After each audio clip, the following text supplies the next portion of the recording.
ऐसी होती है सास। सविता की शादी को कुछ ही समय हुआ था। एक दिन काम वाली नहीं आई, इसलिए सविता बर्तन धोने लगी। बर्तन धोते धोते उसके हाथ से कांच का कप नीचे गिरकर टूट गया। कप टूटते ही वह डरने लगी कि उसकी सास अब जली कटी जरूर सुनाएगी। आवाज सुनते ही उसकी सास दौड़ती दौड़ती आई और बोली, बेटा क्या हुआ? सविता घबराते हुए बोली, माँ पता नहीं, ध्यान रखकर काम करते हुए भी कैसे मेरे हाथ से ये कप नीचे गिरकर फूट गया। सास बोली कि बेटी चिंता मत कर, कप ही तो फूटा है, भले ही इसके कितने ही टुकड़े हो गए हो, पर मेरी बेटी के दिल के टुकड़े ना हो।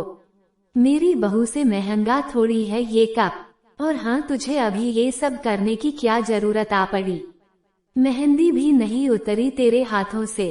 अब तुम जाओ और मेरे बेटे के साथ ज्यादा से ज्यादा वक्त बिताओ और एक दूसरे को समझो, तभी तो तुम दोनों की नींव मजबूत बनेगी। ज्योति इधर आना, अपनी भाभी का ख्याल रख, अभी इस घर में ये नहीं है। बहू तुम मुझे अपनी माँ ही समझना, मुझे भी तुम्हारा दिल जीतना है। सास बनकर नहीं, माँ बनकर। सास के ये शब्द मानो अमृत के घूंट थे। देखते देखते सविता की आंखें भर आई। वह सास के पैरों में गिर गई और बोली, मैं एक माँ को छोड़कर आई तो दूसरी नई माँ मिल गई, बल्कि ये माँ तो पहले वाली माँ से भी ज्यादा ममता मेरे लिए रखती है। यदि घर में कप टूट जाता तो माँ भी दो बात कहे बिना नहीं रहती। रात को सविता की तो जैसे नींद ही उड़ गई। रह रहकर शाम की घटना याद आ रही थी। सास के बारे में उसकी जो सोच थी, उससे विपरीत सास का व्यवहार पाया। उसका भी कसूर नहीं था ऐसा सोचना, क्योंकि उसने अधिकतर लोगों के मुंह से बुरी सास के बारे में ही सुना था और मालूम नहीं कब वह अतीत के पन्नों में चली गई। उसे याद आया कि कुछ साल पहले इकलौते भैया की नई नई शादी हुई थी। भाभी की हाथों से मेहंदी का रंग उतरने से पहले ही माँ ने भाभी पर घर के काम की पूरी जिम्मेदारी डाल दी थी और अपने ही नियम कानून के हिसाब से भाभी को चलने पर विवश करती थी। माँ ने भाभी को घर में एडजस्ट होने के लिए जरा भी वक्त नहीं दिया। भैया भाभी को बाहर ले जाते तो माँ का मुंह फूल जाता था और बोलती रहती कि हर समय भाभी को साथ ले जाने की क्या जरूरत है। कभी भी भाभी को खुली हंसी हंसते नहीं देखा। समय के साथ भाभी ने सहना छोड़ दिया। फिर हर रोज घर में झगड़ा होने लगा। एक दिन भाभी के हाथ से कांच का गिलास नीचे गिरकर टूट गया था तो माँ चिल्लाने लगी थी कि कितना कीमती गिलास फोड़ दिया, रोज रोज इतना माल खाती हो, उसकी शक्ति कहाँ गई? अपने मायके में गिलास फूटा होता तो मालूम चलता तुझे। कोई भी काम ठीक से नहीं होता, ना जाने कहाँ ध्यान रहता है। भाभी भी कड़क कर बोली कि हाँ, मैं तो बैठी बैठी खाती हूँ, आप तो खड़ी खड़ी खाती है। जब से आई हूँ तब से रोज दो चार जली कटी ना सुना दो, तब तक आपको चैन नहीं पड़ेगा। कभी मेरी माँ को तो कभी मेरे बाप को, हमेशा मेरे मायके वाले को कोसती रहती हो। माँ और भाभी दोनों तरफ से तीर बरसकर एक दूसरे को छलनी कर रहे थे। घर के अलावा उसने और भी कई जगह सास बहू के झगड़े सुनते सुनते डर गई थी और शादी से कतराने लगी थी। पर माँ बाप के कारण शादी करनी पड़ी और एक अनजाने डर को लेकर ससुराल आ गई। पर आज की घटना से उसकी सोच ही बदल गई थी कि सब सास या बहू में ऐसा नहीं होता है। नींद न आने की वजह से उसने सोचा, चलो थोड़ी देर माँ से बात कर लूं। माँ ने इतनी रात को बेटी का फोन आते देख बोला, बेटा सब कुछ ठीक तो है ना? कहीं जवाई राजा या सास नंद से तो झगड़ा नहीं हुआ है?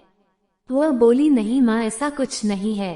पता है माँ, आज मेरे हाथों से कप नीचे गिरकर टूट गया। तभी सास आ गई और आगे बोलती उसके पहले ही माँ ने बोलना शुरू कर दिया कि बेटा, फिर तेरी सास के चिल्लाने पर तूने भी मुंहतोड़ जवाब दिया कि नहीं? बेटा, कभी भी दबकर नहीं रहना।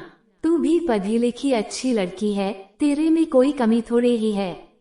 जो सुनेगी तभी बात को काटते हुए तेज आवाज में सविता बोली कि माँ अब बस करो, मैं अपनी दूसरी माँ के खिलाफ कुछ नहीं सुन सकती।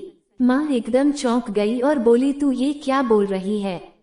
सविता बोली, हाँ माँ, आज मेरे हाथों से जब कप गिरा तो सासू माँ ने मुझे डांटा नहीं बल्कि मुझसे प्यार से बात की। और हाँ माँ, सास ने सिर्फ बोलने के लिए नहीं बोला, वो वाकई में ज्योति की तरह मेरे से व्यवहार कर रही है। माँ एक बात कहूँ ना, आप बुरा तो नहीं मानोगी? माँ बोली हाँ बोल बेटा। माँ काश आप भी मेरी नई माँ की तरह भाभी के साथ अच्छा व्यवहार करती तो शायद भैया भाभी अलग घर में नहीं होते। माँ मेरी सास ने शुरू से ही अपने प्रेम से नींव मजबूत कर ली, तो उस पर टिके परिवार में मजबूती कैसे नहीं आएगी।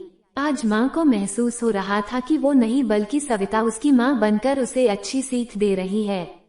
माँ को अपनी गलती का एहसास हो चुका था।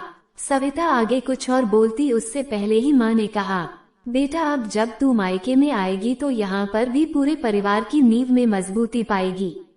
चल अब फोन रख, मुझे बेटा और बहू के स्वागत की बहुत तैयारी करनी है। शादी के बाद नई जिंदगी की शुरुआत में अगर आज सास समझदारी से काम नहीं लेती, अपनत्व नहीं जताती, तो शायद शुरुआत की नींव ही कमजोर होने से पूरी जिंदगी आपस में दरार पड़ जाती। कप को फूटने से कोई नहीं रोक सकता, किंतु प्रेम को टूटने से तो हम रोक सकते हैं। कांच के टुकड़े भलाई हो पर घर के टुकड़े ना होने दे। घर में प्रेम का वातावरण बनाए रखे, एक दूसरे के सम्मान को समझे, इज्जत करे तो घर स्वर्ग बन जाएगा। घर नर्क से एक दिन स्वर्ग में बदल सकता है यदि बहू सास को माँ मान ले और सास बहू को बेटी मान ले। दृष्टि बदलने से सृष्टि बदल जाएगी। स्त्री चाहे तो घर को स्वर्ग बना सकती है और चाहे तो नर्क भी। आशा करती हूँ कहानी आपको पसंद आई होगी। पसंद आए तो वीडियो को लाइक और चैनल को सब्सक्राइब जरूर करें।